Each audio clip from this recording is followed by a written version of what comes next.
Alright everyone, welcome to week number 4 of CMPG 214/ITOW315.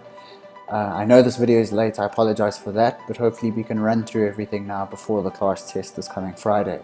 Right, so as always, please look at the links in the forward. The first one kind of summarizes everything for you, and the rest also deal with Covey's second habit, which is begin with the end in mind. So typically when I tell students to begin with the end in mind, they get a little confused. They think, no, I should start planning now. I shouldn't begin with the end. I'm kind of telling you to do it that way because it tends to have better results, tends to yield better outcomes for the people who plan this way. So to begin with the end in mind is kind of like running from the finish line towards the starting position if you were an athlete. So like this guy running backwards, right? It's just a nice visual representation of what I'm trying to talk about. So the time allocation for study unit number 3 is 5 hours, approximately 5 hours, and it deals with the idea that everything is created twice. There are two creations, namely planning and doing. Planning is the first creation, and that deals with our thoughts, our imagination, and leadership. And the doing is actually habit number 3, putting first things first, and it deals with the physical, the actual implementation, the management, right? As it says here, habit 2 concentrates on leadership. It encourages one to determine for oneself what the goal for their life is, to compose a personal mission statement, and then to pursue that.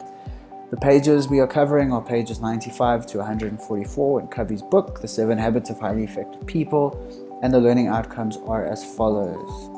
You should be able to formulate a clear mission for your life and for yourself, and you need to realize that everything is created twice, and to formulate a role for how that influences you and everything you're going to be doing one day. You need to know and explain the basic difference between leadership and management, the two creations. You need to be able to explain the difference between left and right brain approaches, and know about the different centers that one can have, and know what principal centeredness means. So the different centers are things like family centeredness, money centered. We'll cover that in a bit. Right, so Covey in his book says everything is created twice. I mean, do you believe that? What is created first is mental. This is what Covey says, while the second one is physical. Consider that you're building a family-centered home for yourself and your loved ones. You would basically want to plan it in such a way that the family room would be the central place to gather with your family, right? It will be the heart of whatever you're designing. You would work with ideas first, with the mind, to make blueprints until you get a clear image of what you want to build, create in reality. So one can then say that the first creation is planning, which is habit number 2, the one we're dealing with in this video, which is begin with the end in mind, and the second creation is doing, which is putting first things first. Right, this video is an excellent depiction of how beginning with the end in mind can actually change your circumstances in your life. So for Covey, beginning with the end in mind means that we should take time to develop a mental image of what we want to accomplish and who we would like to be. At various points in this book, he describes the image, that image of who we want to be as a paradigm, a visualization, a picture, a goal, a blueprint, a plan, a destination, or a definition of success. He says it's incredibly easy to get caught up in an activity trap, in the busyness of life, to work harder and harder at climbing the ladder of success, only to discover it's leaning against the wrong wall. So you haven't planned effectively. How different our lives are when we really know what is deeply important to us, and keeping that picture in mind, we manage ourselves every day to be and do what really matters most. So leaning our ladder against the correct wall. So what do you want to be when you grow up? This is a pertinent question, and it may appear to be a little simple to you, but I want you to think about it. Are you right now who you want to be, what you've dreamed to be, and doing what you've always wanted to do? Be honest with yourself. Sometimes people find themselves achieving victories that are empty, successes that have come at the expense of things that were far more valuable to them. If your ladder is not leaning against the right wall, every step you take gets you to the wrong place even faster. So Covey says people are working harder than ever, but because they lack clarity and vision, they aren't getting very far. They, in essence, are pushing a rope with all of their might. Pushing a rope, goodness. Habit 2 is based on imagination then. The ability to envision in your mind what you cannot at present see with your eyes. This is a uniquely human trait. It is based on the principle that all things are created twice. As we've said before, there is a mental creation and a physical creation. The physical creation follows the mental, just as a building follows a blueprint. If you don't make a conscious effort to visualize who you are and what you want in life, then you empower other people and circumstances to shape you and your life by default. It's about connecting again with your own uniqueness and your own ability to imagine, and then define the personal, moral, and ethical guidelines within you to happily express and fulfill yourself. The important concepts are as follows. All things are created twice. We've covered that in some depth. Rescripting, so becoming a first creator. Writing a personal mission statement for your life to know what the direction is. Knowing where you are at the center and becoming principle centered. The alternative centers that are available to us, and using your whole brain. So I'm sure you've heard this statement before. Failing to plan is planning to fail. So Alan Lacan? Alan is a well-known author on personal time management, including how to get control of your time and your life, which has sold over 3 million copies. Wow. So as we've said now, all things are created twice. Habit 2, beginning with the end in mind, is based on principles of personal leadership, making leadership the first creation. This is a private victory, as you will see in the maturity continuum. Leadership deals with the top line. What are the things I want to accomplish? Leadership is not management. Management is the second creation and forms part of the third habit. That deals with the bottom line. How can I best accomplish certain things, right? So now you need to think of if things are by design or default, if this is the way things are. Remember, not all first creations are by conscious design. Capacities of self-awareness, imagination, and conscience enable us to examine first creations and take charge of them, to write our own script, to become authors of our own lives, right? We are the creators. So rescripting is the process of becoming a leader, becoming a first creator. So imagination, which is to visualize uncreated worlds of potential lying within us, and conscience, coming in contact with the universal laws and principles that are already set out around us, are two unique human endowments that enable us to exercise personal leadership in our lives. So Covey says, because I am self-aware, because I have imagination and conscience, I can examine my deepest values. I can become my own first creator, becoming an author for your life, rescripting everything as it is. So to begin with the end in mind means to begin each day, task, or project with a clear vision of your desired direction and destination. And to then continue by flexing your proactive muscles, as we've learned in habit number 1, to make things happen. So to start this journey of becoming a rescriptor or first author, we need to write a personal mission statement. So we begin at the very center of our circle of influence, our most basic of paradigms, the center of our lens, to create our own personal mission statement. This could also be called your philosophy or your creed. It focuses on what you want to be in terms of character and what you want to do in terms of contributions and achievements to the world, as well as your values and principles upon which your being and doing are based, right? So you can learn more about personal mission statements by following that link. In class, we were meant to write a 45 sentence mission statement. This could be something that is asked of you in an exam. To incorporate habit 2 into your life is to really develop this personal mission plan, to know what that last day, your final day on earth might look like, right? It is a plan for your success and reaffirms who you are, puts your goals in focus, and moves your ideas into the real world.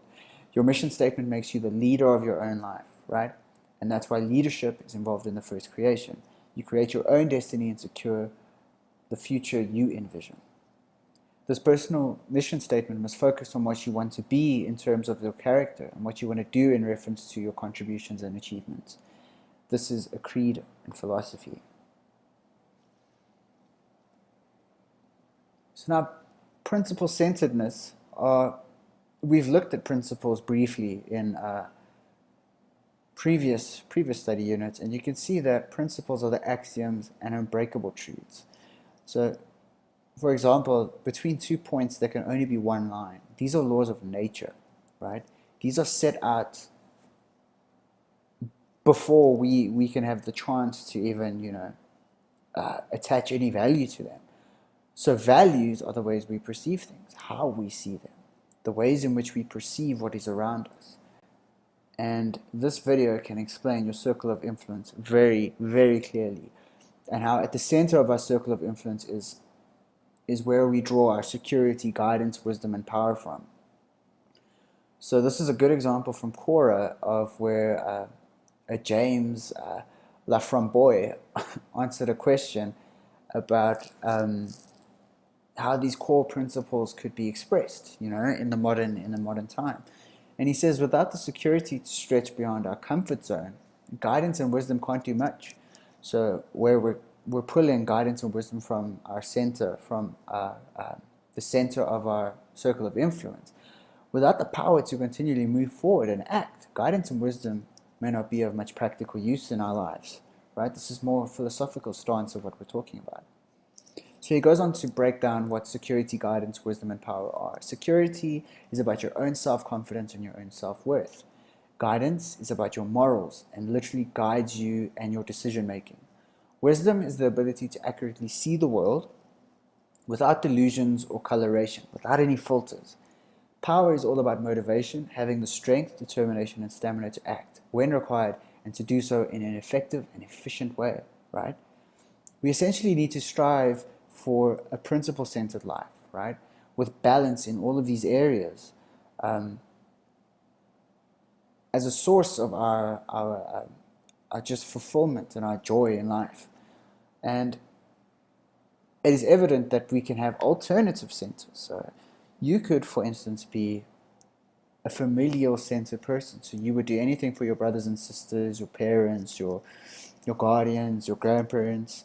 You could be family-centered, you could be work-centered. So you focus on your job and you want to do it well. And in class, what I kind of failed to express was how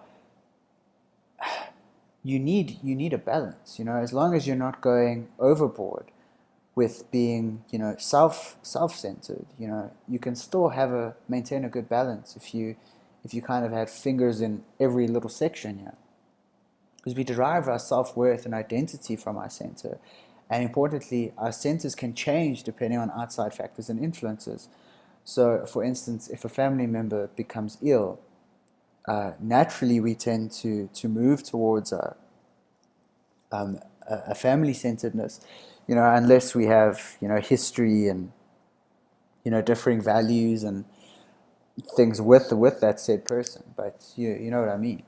If this occurs, we may feel little self-worth or struggle to form our own personal identity, which is why we need to really be clear on where we lie here. And this do-it-yourself section is using your whole brain. I'm sure some of you have already heard about being right-brained and left-brained.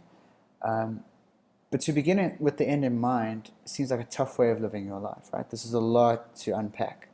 But the result is that you'll become more independent and free thinking. So that is the private victory that you will attain through actually enacting this habit. We need to be able to start with the mental creation, with a picture, considering our previous experiences, our self-awareness, personal mission, our imagination, and conscious while we do so. We can then move to the second creation, the physical, to meet our goals and roles. Drawing up a personal mission statement can assist us in doing this. First, think of your character as you ask, what do I want to be like? Then consider your contributions and achievements as you ask, what do I want to do? Finally, reflect on your foundation and your actions as you enact your core principles and values. So in terms of the whole brain argument, Covey says that he doesn't care if you're right-brained and you're seen as more creative and artsy, and if you're left-brained, you're more analytical and you like programming and numbers and things. He says we need to use our entire brain in day-to-day activities and in any living situations to be as effective as we really can be. And I've started you off on your DIY learning by linking you to this blog post here that is super insightful. Again, there's a nice summary here of Beginning with the End in Mind by Connor Neal, and it was released in 2017. Right, I'm not going to jump into SU11 here. That is the basis of Beginning with the End in Mind. I hope you have enjoyed this video, this little run through everything. Please take the time to read in depth and to grapple with this yourself, because this is very different from what your typical course looks like. So yes, good luck with that, and I will speak to you soon.